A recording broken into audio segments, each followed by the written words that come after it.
I know that you produced before on TV. I'm just thinking about screen work here now. You did Neville's Island, and you directed in 2000 Gloriana. Yes. I'm just thinking, therefore, it's quite a big leap to suddenly go from theatre and those kind of things into a big budget movie like this. I don't know whether you guys were incredibly confident or whether there was a kind of a nervous that first day. I think that we had produced and directed pretty much all our working life, though nothing quite on the scale of a major Hollywood movie. But we kind of knew the elements. Yeah, we knew the story so well, and we also knew about collaborating, and in a movie you really do need to collaborate with experts and actors, to get what you want. So. And I think the actors felt that, a rather wonderful cast with Meryl Streep and Pierce Brosnan, etc., that we knew the architecture of the piece so well.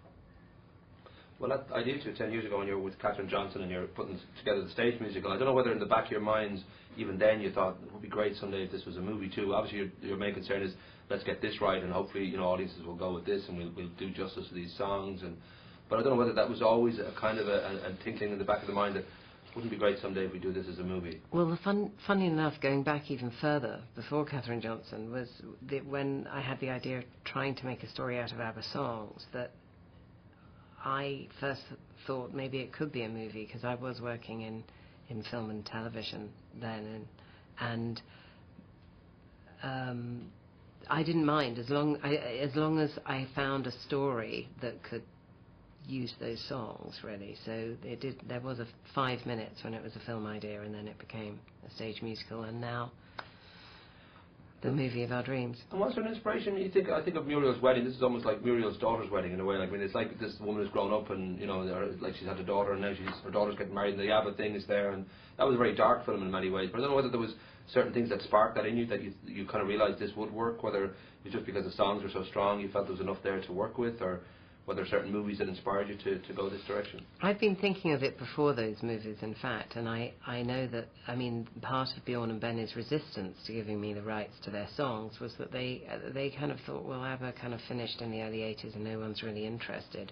And I think those movies were early 90s, and also ABBA Gold came out in 1992, which gave a huge renaissance to ABBA's music. And was there a point that you two both felt this is beyond our dreams, because it is one of those productions that's taken on a life of its own, and I have met many people who haven't seen it or don't. Everybody seems to have this great affection for it. I don't know whether there was a point you knew whether it had to be when it actually was successful, or whether you knew even before it was out there that you knew this is special, this will work. We knew it was special when we first saw it in the theatre with an audience in 1999. That there was something happening in the theatre that was quite unique. I don't think we ever, or I certainly never imagined there'd be 19 productions of it around the world and a Hollywood movie. And can you judge well, like given the amount of attention you've given to these songs and this production and the film itself? Can you sit back and watch it as a punter, or do you find that you know every single angle on this, every single day that you put into this? I'm just wondering, can you guys enjoy it the way everybody else does?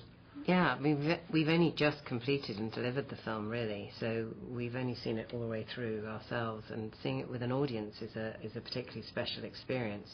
And I think that's the important thing, is that the show has a unique experience, and now the movie does, and that the audience just has a great time, and there's nothing like looking at an audience having a great time.